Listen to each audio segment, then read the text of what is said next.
Samsung just announced the Galaxy Note 8. It has a slew of new features, but a lot of them are similar to what we're expecting with the new iPhone. We were able to get our hands on the Note 8, and while these phones are very different, there is a lot that they share.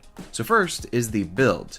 The Note 8 has a glass front and back with a metal band around the edges. This allows for features like wireless charging, but still gives a premium feel while using it. This is the same as what we're hearing for the new iPhone, glass on the front and back and a stainless steel frame around the edges, and this would allow for features like wireless charging. There's also no home button on the Note 8. Samsung moved away from the physical home button for an on-screen one, and again, this is what we expect with the iPhone. Also, like with the current iPhone, the home button on the Note 8 vibrates when pressed to try and simulate a real button, and the home button can detect pressure like with 3D Touch.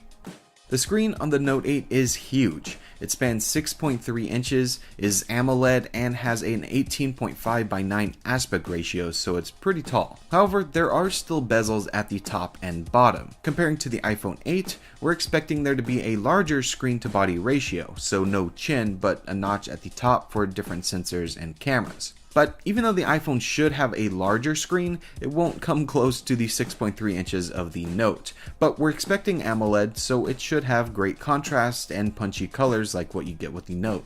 Now, on the back, the similarities continue. The Note 8 now features a dual 12 megapixel camera system.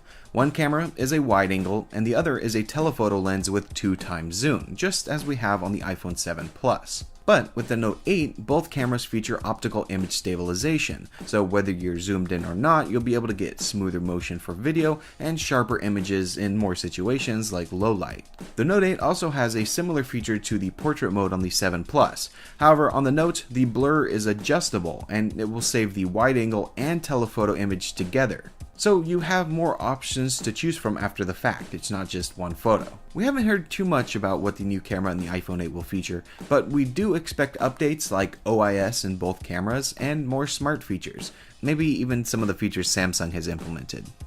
One thing the Note has that we don't expect an iPhone to get is the S Pen. This is a stylus that tucks away inside of the phone.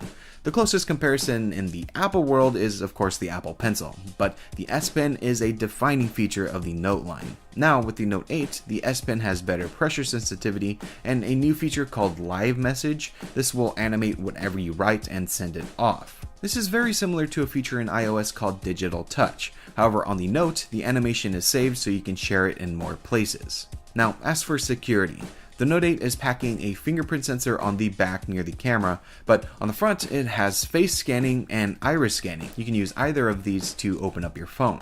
This is a similar story to what we're expecting for the iPhone 8.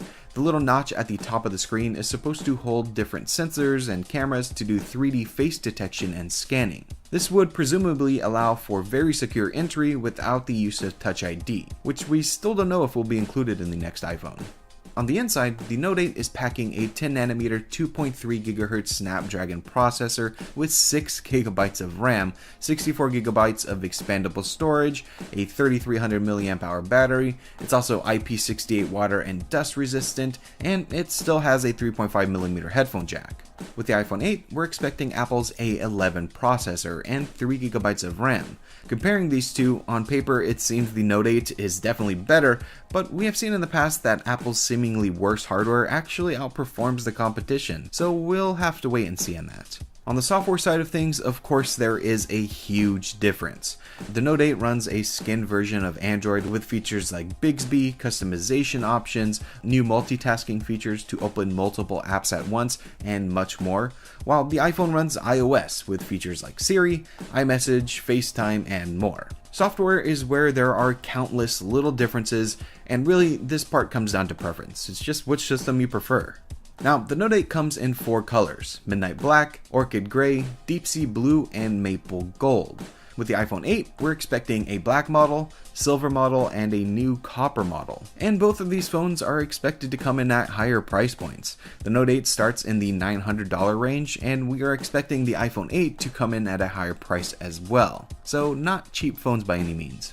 But that is the Note 8 versus the upcoming iPhone 8. They share a lot of the same basic features, but the implementation and the way that they are to use has yet to be seen for either device really. The Note 8 will be available September 15th, and we're expecting the announcement of the iPhone 8 in September as well, so be sure to stay tuned for that. I hope you enjoyed this comparison. If you did, be sure to subscribe to see more videos like this and visit MacRumors.com for more. I want to thank you all so much for watching. I'm Mac Gonzalez with MacRumors, and I'll see you next time.